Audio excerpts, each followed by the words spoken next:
Okay, let's unpack this. Today, we're doing a deep dive into an image that's, well, it's born entirely from theory. It's like this masterful work of art that doesn't actually exist yet, not hanging in a museum, but it's completely justified by history, by architecture, philosophy.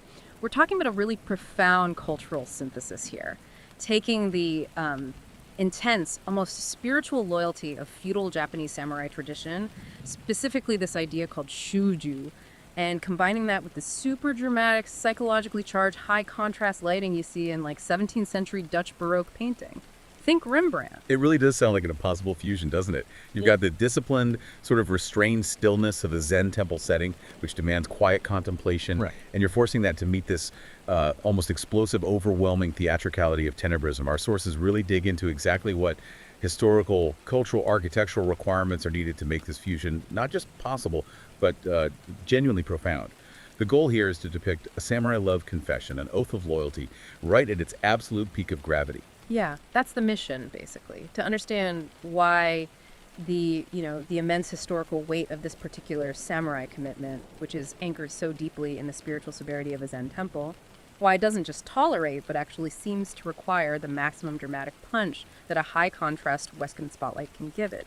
We're kind of aiming for a shortcut here, maybe, a way for you to understand how history and art can mesh across continents to create this really extreme emotional depth. So let's start at the foundation, the emotional and historical bedrock of this entire moment. Okay.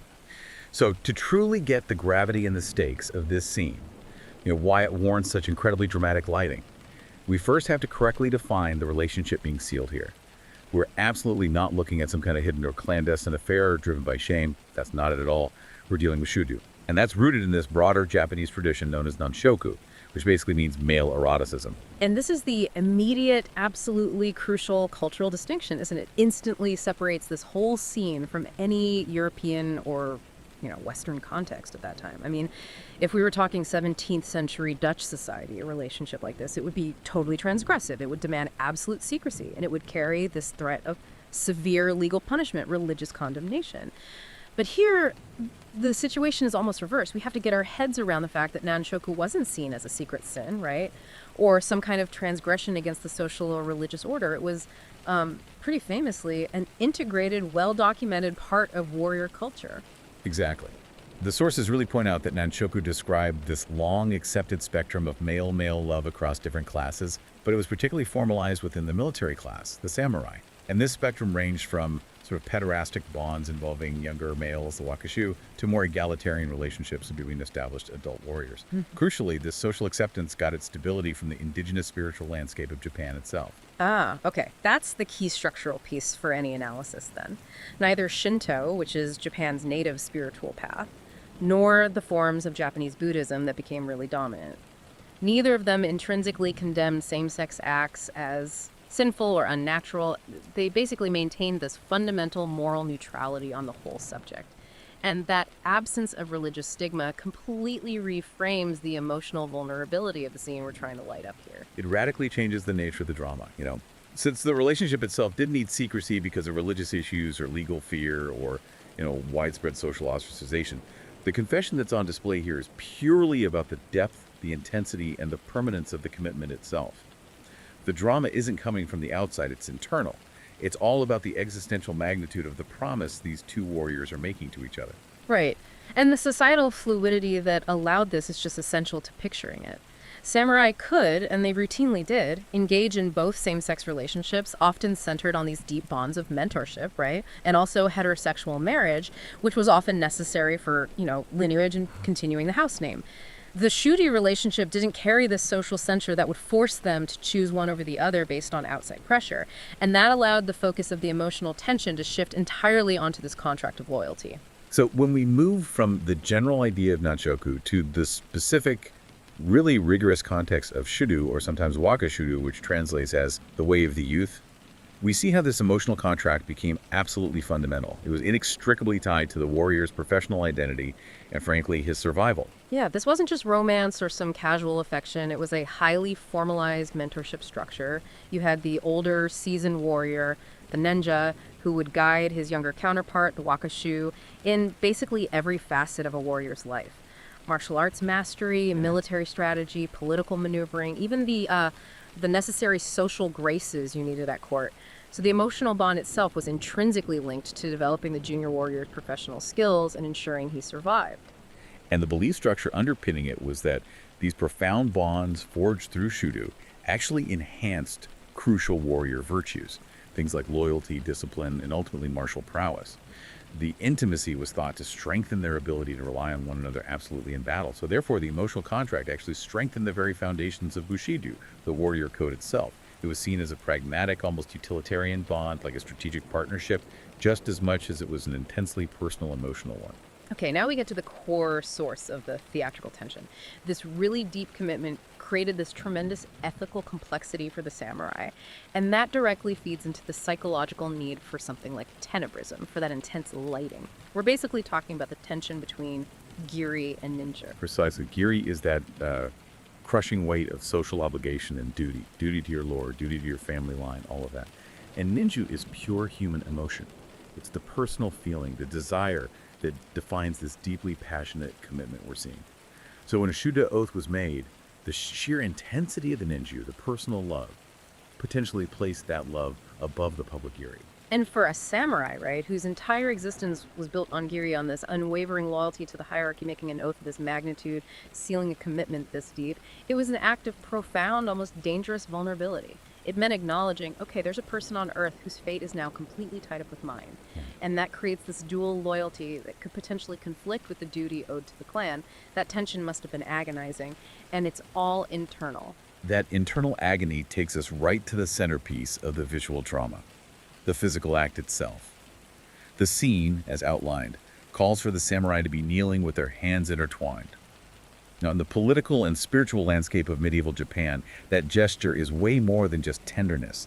It's a literal, legally recognized, and spiritually binding contract. Wow. So it carries the full, uncompromising weight of those medieval Japanese solemn oaths, the ones known as sensei, and specifically those written covenants, the kishimon, because those were serious documents, weren't they? In a kishimon, samurai would swear absolute devotion, absolute fidelity, often invoking the threat of divine punishment, calling on local kami, buddhas, various deities to strike them down if they failed in their absolute commitment. Absolutely. So we are not just watching a casual declaration of affection under a spotlight here. Not at all. We're watching a life and death legal, moral, and spiritual vow being sealed right there. The light needs to expose this commitment, this contract, in all its severe gravity. This is why the emotional drama just transcends typical Western love stories. The stakes are organizational, they're spiritual, and they are absolutely final. Okay, here's where it gets really interesting, and why the sheer magnitude of this commitment justifies the extreme focused theatricality of Western tenebrism. The passion involved the AI, the Japanese read for love, was often described in sources as absolutely all-consuming, and potentially purer than any other form of devotion. Yes, the historical accounts that survive do suggest that the intensity of affection between men in the Shudō tradition was often idealized. It was believed to hold a certain purity, a kind of fervor and commitment that, precisely because it wasn't tied to the necessity of procreation or maintaining a family structure, it could actually surpass relationships between men and women in its intensity. And this level of emotional saturation, this purity of devotion, is exactly what Rembrandt's focused, relentless lighting technique is designed to expose and isolate. And the stakes were devastatingly physically high, which removes any ambiguity about the gravity of the oath being sworn. We know from historical records, from dramatic literature too, that if circumstances, maybe a lord forbidding the relationship or one partner needing to marry for lineage reasons, if those circumstances prevented the continuation of a deep Shudō relationship, the people involved sometimes resorted to shinju, double suicide. That ultimate possibility, the potential for voluntary self-destruction because the contract of loyalty could not be fulfilled or maybe couldn't be broken without dishonoring. That just underscores the immense gravity of the vow being made in this room. The confession isn't just an expression of desire, it's an articulation of a devotion so absolute that it actually threatens the established order of the warrior's life. It demands absolute focus and stillness just to contain this internal eruption of feeling, which naturally brings us to the Zen setting. Exactly. The stillness is the container, isn't it? If the emotion is this volatile, this potentially destructive, it needs a space that forces discipline. Right. So we've established the life and death gravity of the oath, this kishimon being sealed through the intertwined hands. Now we need to understand the environment that contains this high wire act. The emotional intensity is happening inside a Zen temple, and Zen Buddhism is far more than just a quiet backdrop for the samurai. It's the philosophical bedrock, really. It's the self-mastery manual for Bushidō. Yeah, it became the dominant philosophical practice for the samurai class during the Kamakura period, which is roughly 1185 to 1333. And its adoption was swift, largely because its core tenets resonated so perfectly with the warrior practice itself. I mean, a warrior's life is defined by uncertainty, by violence, and by the absolute certainty of sudden death. Zen offered a mental framework to manage all three of those things. We're talking about core Zen tenets here, right? Rigorous, spiritual, and physical discipline, focus, concentration, and this radical acceptance of life's impermanence mujo, which includes the inevitability of death. For a warrior, these aren't just like religious aspirations, they're actual survival tools. They have to be able to act without hesitation, without the mind getting cluttered up by fear or self-doubt. And that psychological necessity is precisely what allowed Zen priests to become such respected cultural and philosophical guides to the ruling elite, the samurai.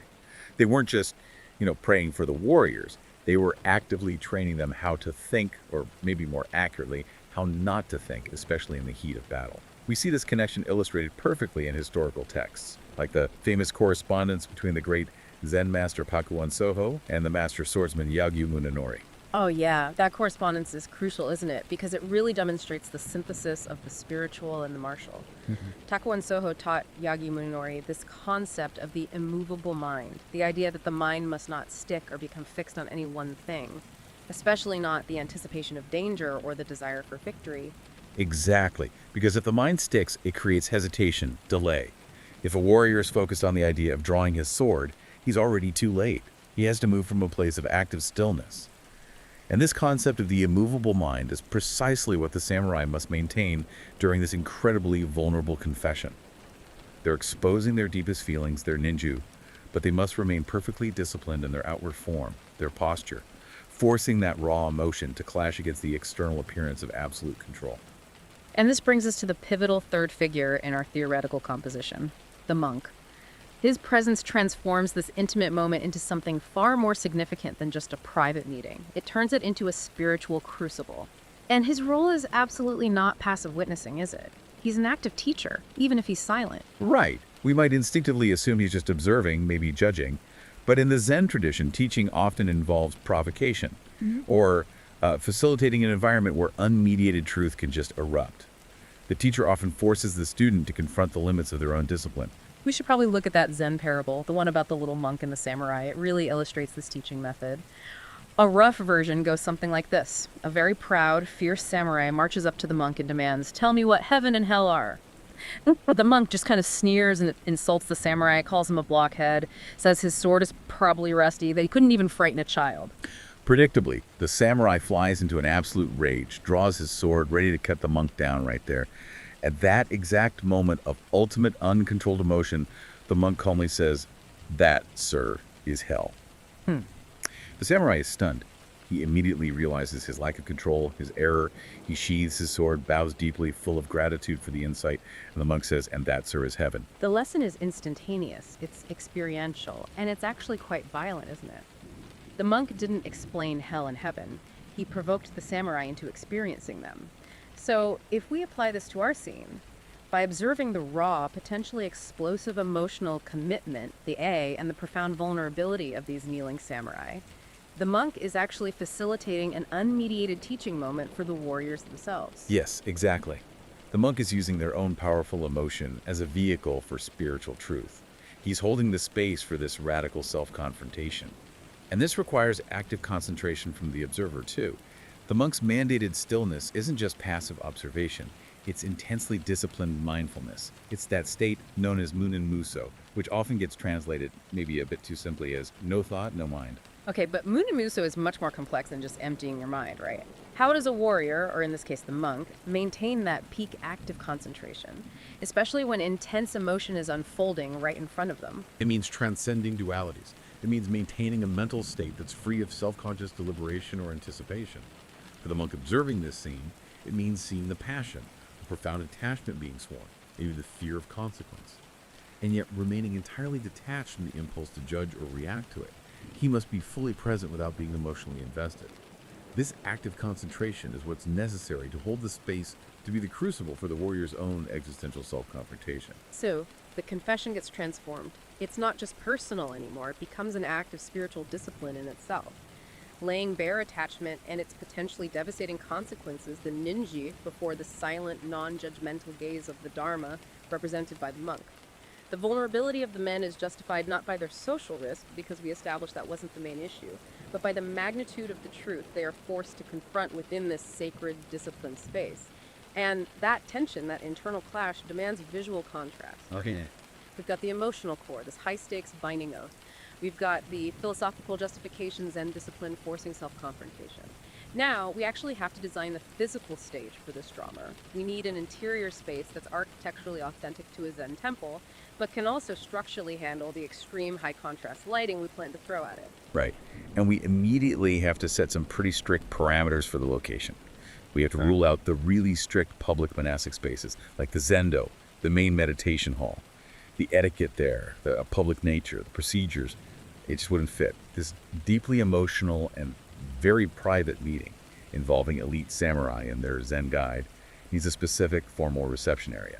Our sources point us towards something called a zashiki, which is, a formal, mat-floored room specifically for receiving high-status guests. And this zashiki has to be located within a residential architectural style known as shoinzukuri, which was apparently a high-status style standard for the elite and often incorporated into the living quarters of abbots within temple compounds. So it gives us the right status and the necessary structural sort of restraint. The shoinzukuri style is absolutely essential because it provides the precise architectural vocabulary we need for a dramatic backdrop. It's built on principles of geometric simplicity and modular construction. You've got the square, finished pillars kakuboshida, you've got the opaque removable sliding doors, the fusuma, which act as kind of customizable walls, and then you have the translucent paper screens, the shoji, often along the perimeter, specifically designed to filter, diffuse, and control natural light. This geometric simplicity eliminates visual clutter and ensures the focus stays entirely on the figures, which is a necessary prerequisite for tenebrism to work effectively. Okay, let's think about how these elements function in our tenebrist setting. The fusuma doors mean the space can be sealed off completely from other parts of the temple, right? That maximizes the isolation and really deepens the interior darkness. And the shuji screens become irrelevant, thankfully, because we need this scene to happen late at night. No ambient natural light filtering through. Absolutely. Yeah. And the defining feature of the zashiki is the flooring. The tatami mats. These thick woven straw mats weren't just like carpeting. They were the standardized unit of measure for rooms in traditional Japanese architecture. Yeah. And because life happens directly on the floor, the composition is immediately fixed at a very low vantage point, which inherently enhances that feeling of intimacy, weight, and confrontation. The camera, or the viewer's eye, is drawn right down to the level of the sealed oath. And the posture itself, which defines the physical restraint, is crucial here too. The samurai have to be in the formal seiza posture, kneeling, with their weight resting on their heels, maybe on a small cushion, a zabuton. And that posture is physically demanding, isn't it? It enforces this disciplined immobility. Yes, and the requirement to hold seiza for an extended period perfectly externalizes the intense inner tension we want the lighting to capture. The physical stillness is meant to mirror the necessary visual stillness required to contain that explosive emotional vulnerability of the confession. You can imagine the slight tremor, the discomfort, the tension in the muscles.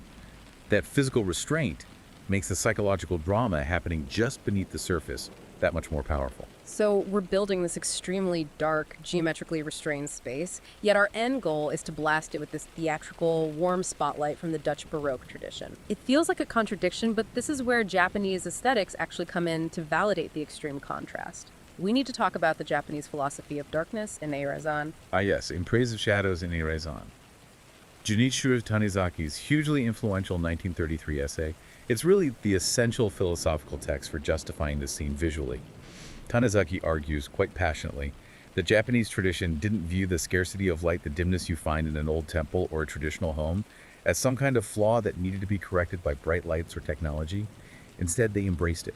They preferred to contemplate the monochromes of dusk, as he put it. So in this architectural context, shadows weren't just technical flaws to be banished or fixed with brighter lighting. They were an essential atmospheric medium. The depth of the dark space we're creating is actually consistent with the nature-inspired harmony of the overall restrained Japanese palette. You know, the muted tones of stone, sage greens, pale grays of paper, natural wood. The shadow becomes a thing of beauty, a presence in itself. And this is how we justify the requirement for what the outline calls the cool navy shadows across the tatami. This is crucial. This darkness is not just a simple black void. That would be inconsistent with Tanazaki's whole philosophy. This darkness has to be a calculated integration of the light source, the materials in the room, and the environment. Okay, so we have to specify the exact physical conditions then. Scene must be late at night, deep interior chamber. Ambient natural light from any shoji screens is completely absent.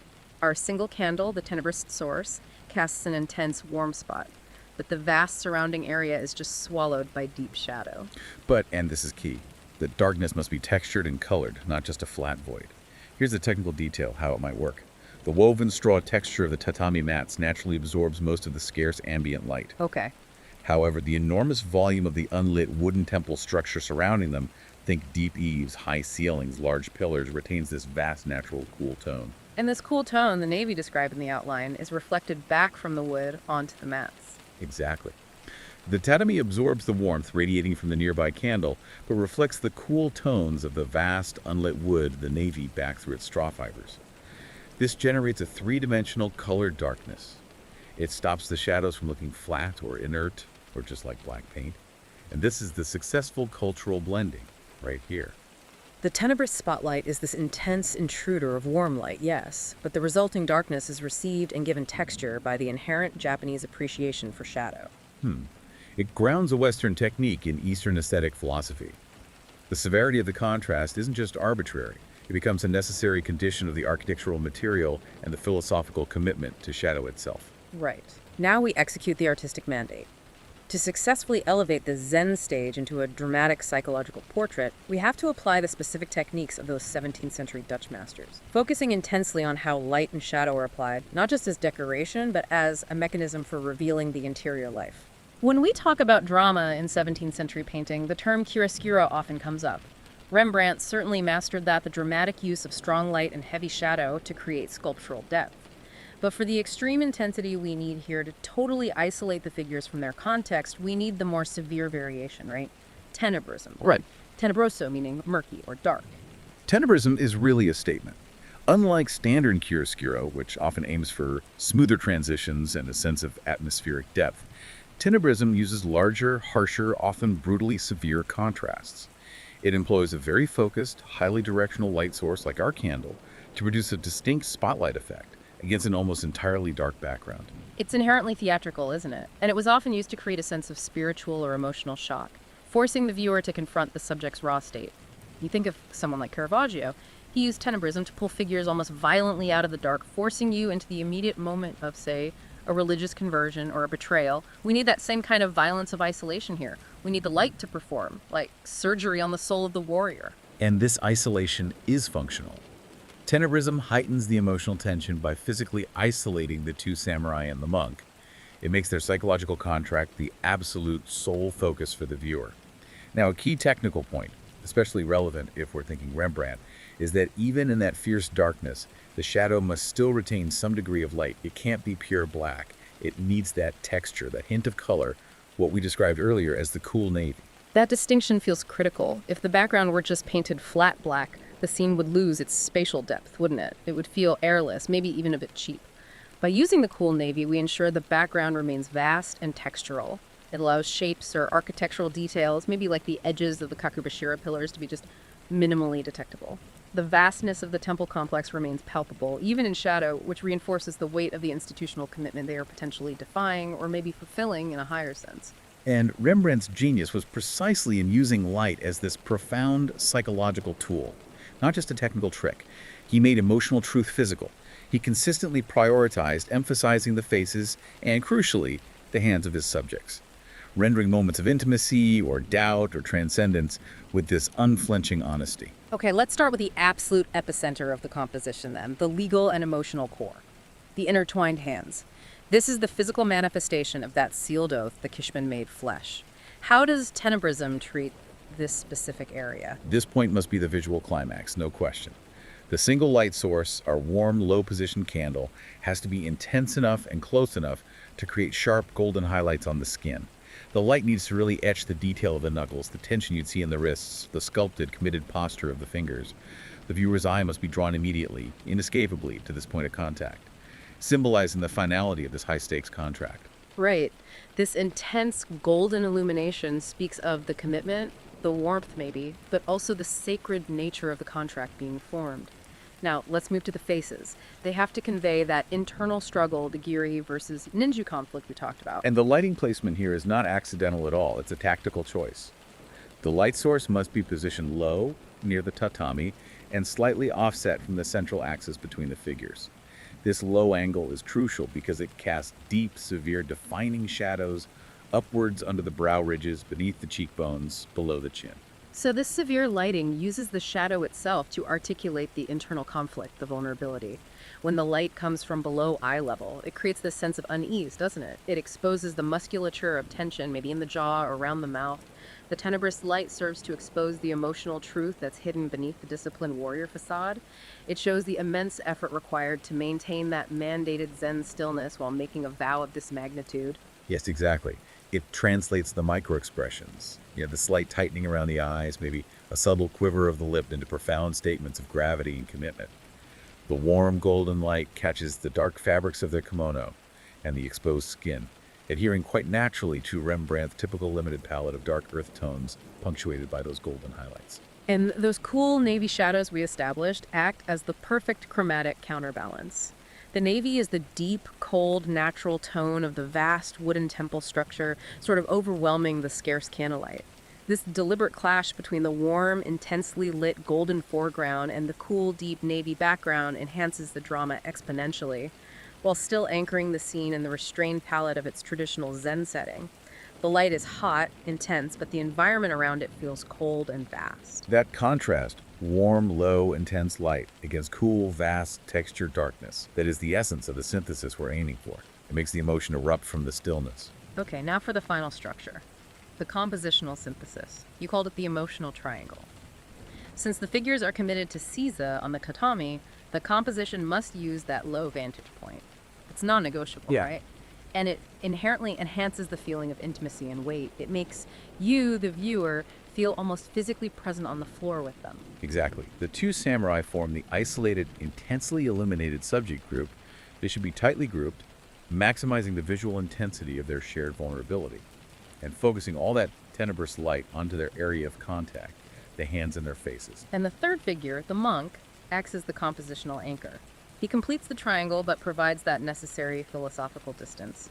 He must be slightly removed from the core of the harsh spotlight, maybe seated deeper into the zashiki, perhaps further back along one wall. Yes, and his illumination, or rather, his lack of illumination, is the ultimate compositional statement about his role as the non-judgmental teacher.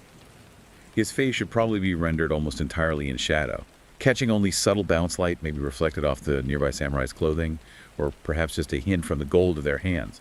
This is a very deliberate technical choice. Why is shadowing the monk so important compositionally? Because it forces the viewer to focus not on his external reaction. We don't need to know if he approves or disapproves, that's irrelevant, but on his internal, focused concentration, that state of munen muso.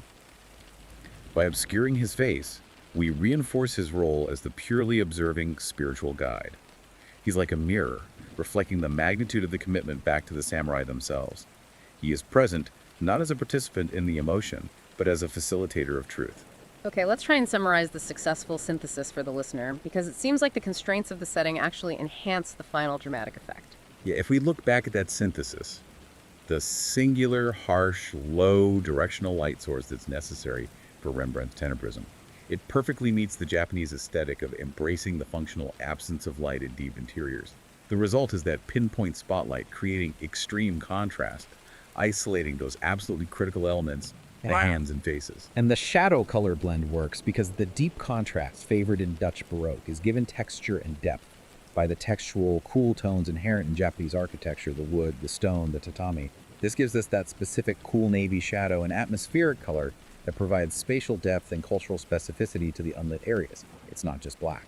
And finally, the subject emphasis. Rembrandt's prioritization of hands and faces to reveal inner life meets the Zen requirement of physical stillness in that low, formalized posture, the Seiza. The successful result is the visualization of vulnerability. expressed entirely through the agonizing effort of maintaining physical tension, culminating in the committed contact of the hands, all framed by that essential Zen restraint. So, what does this all mean in the end? It seems the successful synthesis works because both traditions, the dramatic principles of Dutch Baroque painting and the philosophical foundation of feudal Japanese culture, they actually share a profound commitment. A commitment to using restraint, whether it's architectural, spiritual, or physical, to expose the underlying absolute truth of a moment. Exactly. The image we've constructed isn't just some high contrast portrait, it's really a visual meditation on the highest possible form of loyalty and passion that I inherent in Shudō. And this loyalty is being judged, or perhaps purified, by the lens of disciplined acceptance that's so central to Zen. The disciplined posture and the severe lighting combine to reveal the true cost, the true magnitude of the life-defining oath being sworn by these warriors. It's a drama built entirely on the internal crisis of loyalty. Yeah, and the discussion really highlighted how that historical acceptance of Nanshoku meant the vulnerability was never really defined by the risk of exposure or societal punishment, like it might be in the West. The vulnerability was defined entirely by the sheer magnitude of the promise itself, this life and death loyalty that could force a terrible conflict between personal emotion, ninju, and professional duty, giri. Which leaves us with this final provocative thought for you to maybe mull over. How does a cultural philosophy like Zen, which fundamentally embraces radical impermanence, the knowledge that everything is fleeting, that death is inevitable, how does that make the gravity of a life-defining absolute oath like the Shudō contract even more resonant and psychologically intense? The oath is made knowing full well that life is brief and fragile, yet the commitment being sworn must be absolute and eternal. That tension, that paradox of absolute commitment in the face of inevitable destruction, that's perhaps what gives this imagined scene its overwhelming power.